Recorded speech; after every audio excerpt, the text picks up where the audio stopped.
एका जंगलात एक छोटेसे झाड होते, हिरव्या हिरव्या रंगाचे, लहान लहान फांद्यांचे.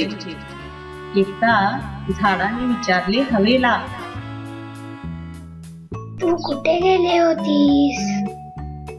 गेले होते डोंगरावर, पतंग उडवली मुलांबरोबर, ढगानं हलवले घर घर, पाऊस पडला सरसर.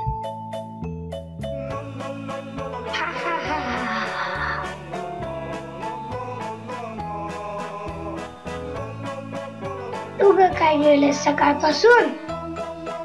दाणे खाल्ले पोटभर, गाणे गायले गळाभर.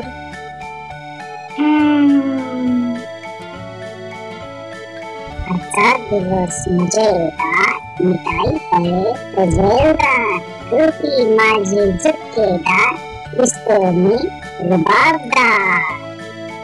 चौघेही खूप हसले. नंतर सगळे आपापल्या घरी परतले. सगळे गेल्यावर छोटे झाड हिरमुसले. मी इकडून तिकडे जाऊ शकत नाही. अरे असा दुःखी का होतोस? आपण झाड आहोत. आपली मळ घट्ट जमिनीत रुतलेली आहे. आपण सहजासहजी पडत नाही. पक्षी आपल्या खांद्यावर घरटी बांधतात. आपण एका जागी थांबलो नाही तर माती घट्ट करून ठेवणार कशी? माती वाहून जाईल ना. मातीत वाहून गेल्यावर काय होईल? माती नाही तर शेती नाही, शेती नाही तर अन्नधान्य नाही.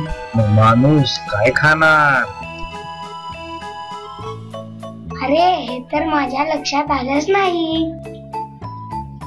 आपण ढग अडवतो, त्यामुळे पाऊस पडतो आणि सर्वांना पाणी मिळतं. आपल्या पानाफुलांचाही लोकांना उपयोग होतो. मोठ्या झाडाचे म्हणणे छोट्या झाडाला पटले. रात्रभर ते जागत राहिले. केव्हा सकाळ होईल अन माकडे, चिमण्या, पक्षी येतील याची वाट पाहू लागले. तर विद्यार्थी मित्रांनो, पटलं का मोठ्या झाडाचं म्हणणं? झाडे आपल्याला खूप उपयोगी असतात.